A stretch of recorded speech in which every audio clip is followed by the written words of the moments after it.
They didn't yell. They didn't accuse. They just didn't invite me. It started with a group message I wasn't in. A dinner. Mom's birthday. Saturday at Patterson's Steakhouse, the nice one near the lake. Family only. I found out from my younger brother Ethan. He sent a text like it was nothing. Hey, just so you know, Mom's dinner this weekend is kinda just for close family. Hope that's okay. Close family. I stared at the words for longer than I care to admit. I tapped out a reply, then deleted it. Typed again. Deleted again. Finally, I sent one line. Did you mean to leave me out? He never answered. Instead, my sister Jenna did. 2 hours later. Jenna, 2 years younger than me, lives in our hometown in Georgia. Divorced. 2 boys. Teaches part-time as a classroom aide at the elementary school we both went to. Her reply. Let's not make this about you, Madison. That was it. I didn't respond. Not because I didn't have words. I had plenty.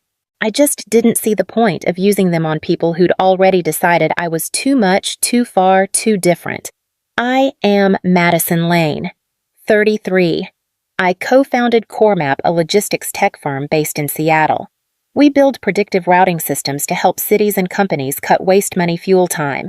In the world I built, I'm seen, heard, needed. But in the world I came from, I'm a ghost with a last name they still use when it's convenient. So no, I didn't beg, but I booked a flight. Because something about silence this loud. It asks to be answered. I left Georgia when I was 21. No savings. Just a laptop with a cracked hinge, 2 suitcases, and a one-way ticket to Seattle. My father didn't say goodbye. My mother packed me a sandwich. Tuna on rye. No note. At the time, I told myself it was enough. I rented a shoebox studio above a deli that opened at 4 a.m., slept on a borrowed futon, waited tables, took night classes in data modeling, wrote code in bus terminals and laundromats. For 3 years, I worked like the rent was due yesterday, which most days it was. Jenna stayed. She married a man named Kyle. Church boy. Strong chin, quiet smile. They had their first son when she was 25. Then, another 2 years later. I sent baby gifts. Jenna rarely replied, but Mom always thanked me for the onesies, the books, the Target gift cards. It was polite gratitude, not connection. I tried to come home that Christmas. They said the boys had RSV, and it wasn't a good time. By 28, I co-founded CoreMap with a former professor and a truck driver I met through an old roommate. We built our first model on free public data and borrowed servers. It broke constantly, but when it worked like nothing else. We saved one retailer $40,000 in fuel in a single quarter. That's when the calls started: investors, mayors, national carriers. We got featured in a quiet industry newsletter. Then a louder one. Then TechCrunch. Back home, they still thought I was in computers. When people asked, my dad said, "She does something with maps and machines." It's a little over my head. It always was. The year Jenna divorced Kyle, she almost lost her car. Payments had lapsed. Her credit was shot. She didn't tell anyone except Mom quietly one night on the phone. Mom told me. I wired $8,000 that same evening. No one thanked me, not officially, not in words, not even Jenna. But a month later, she posted a picture on Facebook with the caption, "Starting fresh, 1 mile at a time. God is good." No tag, no text. But there was the car, same license plate, paid off. That was the moment I knew something had shifted. Not in me, in them. I hadn't been disowned. Not exactly. Just deleted. Quietly. Piece by piece.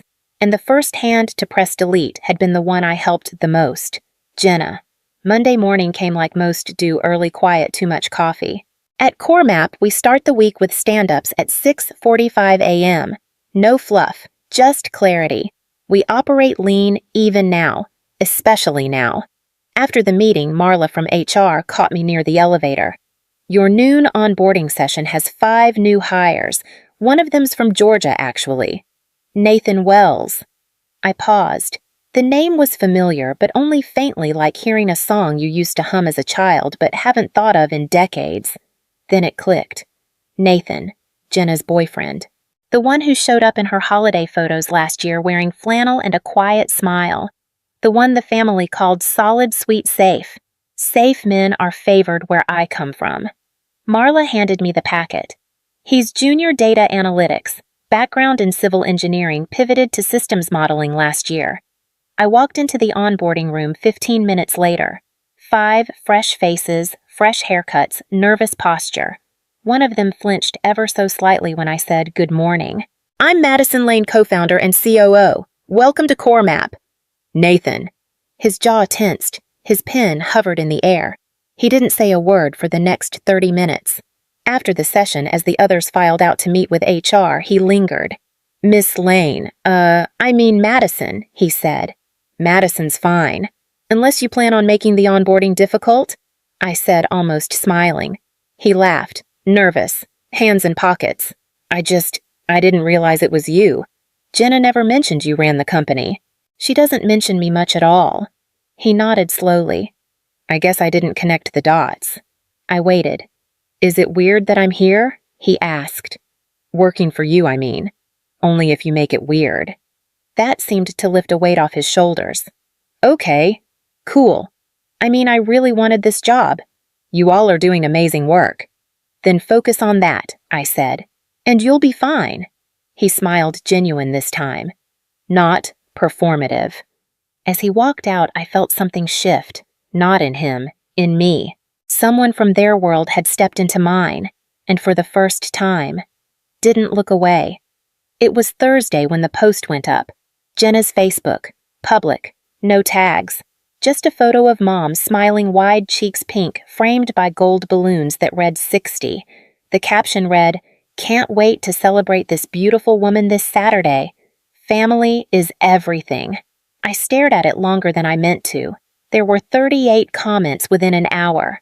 Cousins, church friends, old neighbors. So proud of her. All the sisters together again. Debbie's bringing the lemon cake. I scrolled through them like I was watching a window close. No mention of me. Not even a quiet "wish you were here."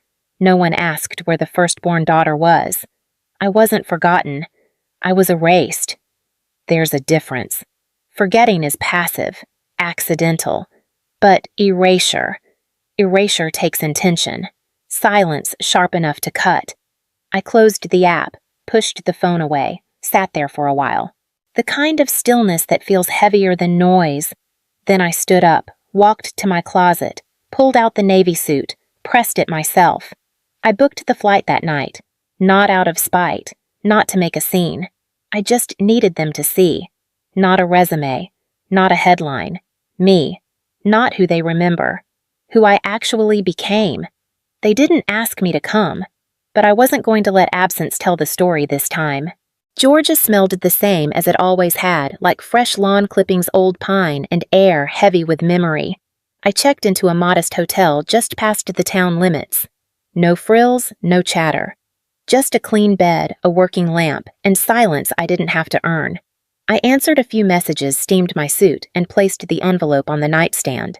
White paper, no markings, just weight. Inside were 2 first-class tickets to Alaska. My mother once said she wanted to see the northern lights before her knees gave out. She'd said it in passing 30 years ago over a cracked mug and store-brand tea. I remembered. I always remembered. Patterson's Steakhouse hadn't changed since my high school graduation dinner. Same brown awning, same host with the pocket square, same piano cover looping in the background. I arrived a little after 7. The hostess blinked when I gave my name, looked down. The list hesitated, then gestured gently. "Back room to the left. Private party." The laughter reached me first. Silverware tapping glasses, clinking the uneven rhythm of people who hadn't thought about who might be missing. Then I stepped in. My mother was at the center of a long table, radiant in royal blue, framed by cousins, neighbors, old friends. Her smile looked earned. Next to her sat my father, arms crossed like a man posing for a portrait. Jenna sat to her left, her boys fidgeting, cheeks flushed with sugar. And at the far end near the window, Nathan. Silent. Watching. The room didn't stop all at once. It paused in pieces. One cousin glanced up. An uncle froze mid-bite. The murmur dimmed until there was nothing but ambient tension. Then came the voice I expected, louder than necessary and exactly in character. "Well," my father said, with a half-smirk look, who decided to join us. I didn't answer, didn't even look his way. Instead, I walked to my mother, steady, unhurried. I leaned down, placed the envelope gently on the table in front of her. "Happy birthday, Mom," I said. "I hope it's as beautiful as you are." She looked confused at first, as if my presence had come without warning or precedent. Her hands hovered before picking up the envelope, cautious like it might dissolve. When she opened it, her fingers trembled. Her breath caught. The silence grew denser. She looked up at me, eyes wide, mouth forming a question she didn't voice. Just one word made it out: Alaska. I nodded. "You once said you'd never been. I thought it was time." She swallowed hard, tears brimming but not falling. Her hand reached out not to grab, but to anchor. And from the other side of the table, my father exhaled in that way he does when he's uncomfortable but wants control. "Still love making an entrance, don't you? Always have to turn it into your show." The words didn't sting. Not this time, because the room wasn't only looking at him anymore. The silence didn't break. It shifted. Not shattered like glass, but bent like heat. Uneasy, visible, hard to name. My mother held the envelope in both hands like it might slip through her fingers. Her lips parted again, but no words came. Not yet. Across the table, Jenna's fork rested awkwardly on her plate, untouched since I'd walked in. Her boys squirmed beside her, sensing what adults refused to say. And then there was Nathan. Still seated at the far end, one hand around his water glass knuckles pale. He was watching me. Not confused. Not shocked. Just waiting. My father, unfazed, took a sip of wine, cleared his throat like he was getting ready to toast. "Nice gesture," he muttered. "Still prefer postcards myself." It was the kind of line that once would have drawn a laugh, a polite one at least. This time no one moved. Then Nathan stood, not abruptly, not like a man fueled by drama. He simply rose, straightened his collar, and looked straight at my father. "She didn't make this about herself," he said, voice steady, clear. "You did." My father blinked. A cousin leaned slightly forward. Nathan didn't look away. "That's Madison Lane," he continued, co-founder and COO of CoreMap, one of the fastest-growing AI logistics companies on the West Coast. She's not just impressive, she's respected, she's fair, and she's the reason I took this job. Now every head turned, some toward me, some toward Jenna, whose face had flushed a shade paler. Nathan glanced at her, then back at the room. I applied months ago, before I ever connected the name, and when I realized who she was, I was proud. I still am. The silence in the room shifted again. This time it leaned. He wasn't finished. "You talk about family like it's something that never changes, but real family evolves, learns, includes." Madison didn't walk away. You pushed her out, and even then she built something the rest of us now benefit from, including me. He sat down. No applause, no affirmations. Just the weight of his words settling like dust in sunlight. I looked at my mother. Her eyes hadn't left me. Her hands still rested on the envelope like it was a lifeline. She didn't speak. She didn't need to. I turned to Jenna. She didn't look back. She was staring into her water jaw, locked lips thin. The boys beside her didn't ask what was happening. They already knew. My father was still. Not stiff, not angry, just still. And for the first time in my life, I saw him without the armor. No role to play, no sarcasm to hide behind. Just a man staring at something he'd spent years pretending wasn't there. I reached for my bag, rose from my seat. "I won't stay long," I said quietly to my mother. "I just wanted to see you smile." She reached up, squeezed my hand with both of hers. "You did," she whispered. As I turned to leave, my heels echoed against the tile. Not loud, but unmistakable. No one followed. No one called my name. And that was fine, because this time, I wasn't leaving in silence. I was leaving seen. That night, I didn't cry. I took off my heels, ordered grilled salmon from room service, and opened my laptop. The Q2 forecast was steady. Our new routing models were outperforming expectations, and 2 municipal contracts had just cleared legal. On paper, everything was fine. At 9:40 p.m., the hotel phone rang. The front desk clerk said there was a woman asking for me. said her name softly. My mother. She arrived holding a plastic container wrapped in a dish towel. Inside were lemon squares, her signature. Uneven edges, cracked sugar tops, soft and sweet and utterly hers. She lingered at the door, unsure if she was allowed in. I let her. She looked around the room like she was seeing a piece of me for the first time. Said something quiet about how I always liked clean spaces. I replied she always liked sugar. We both smiled. Not wide, not warm, just enough. We didn't mention the dinner.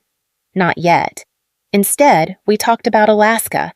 I described the cruise, small quieter built for watching sky instead of shopping.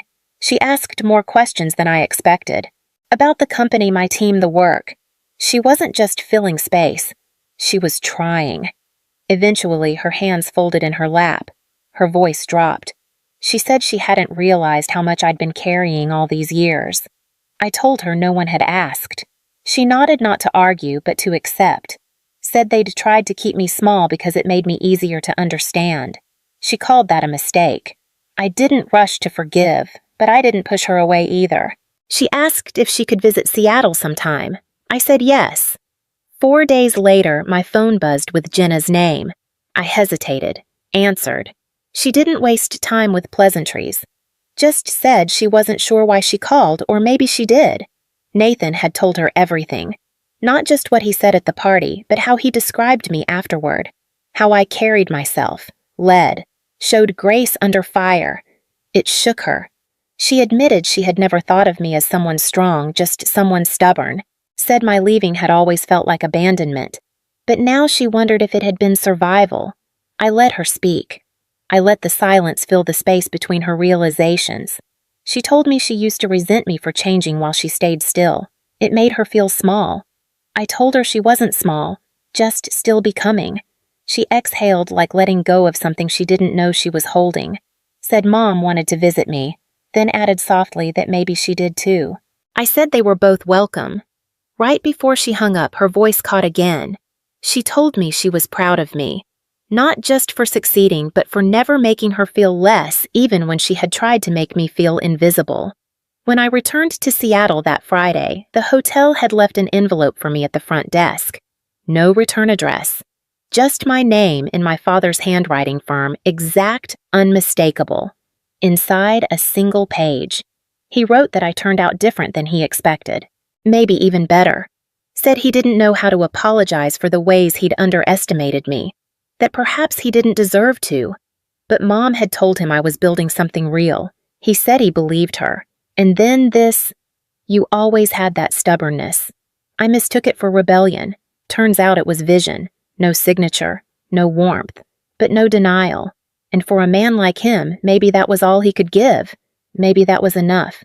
That summer, I bought my first home in Marin County. It sat at the edge of the redwoods' sunlit quiet, overlooking a curve of the bay where the water turned silver at dusk. The floors creaked in the right places. The air smelled like eucalyptus and salt. It wasn't grand, it was enough. On move-in day, the team surprised me with a gift, a framed canvas print deep blue with white lettering. A quote I'd said once during a late-night planning session, half laughing, half exhausted, build so well they can't look away. It hung above my desk now. Just beneath it, in a smaller frame, was a yellow Post-it note slightly curled at the edges, ink smudged at the corner. On it, written in Nathan's careful handwriting, were 4 words. She's my boss. I never asked who saved it. I just knew it mattered. Not because it proved anything, but because it came from someone who had once been on the other side of the story and chose to speak up. The real story wasn't that I showed up. It's that I stayed steady long enough for the silence to collapse on its own. I didn't need to shout, didn't need to reclaim a seat at the table. I built a better one, then left the door unlocked. 5 years later, when my mother turned 65, we celebrated on my patio under string lights and soft jazz. Jenna brought the cake. Nathan ran the slideshow. My father sat in the corner, quiet but present, watching. As the evening faded into dusk, he approached me. Hands in his pockets, eyes soft with something between memory and apology. He didn't say much, just handed me an old photo me at age 10 building a company out of shoeboxes and tape Smart Moves ink, scrawled in red marker. On the back, he'd written, "Turns out you always knew." We stood there a while, not as enemies, not quite as family, just as people finally seeing each other. I didn't come back to be forgiven. I came back so no one could say I disappeared, not again. I didn't need to be welcomed back. I just needed the truth to stay in the room after I left. Have you ever returned not for forgiveness, but to prove you never left? If this spoke to something you've held in for years, just leave one word below. We'll understand.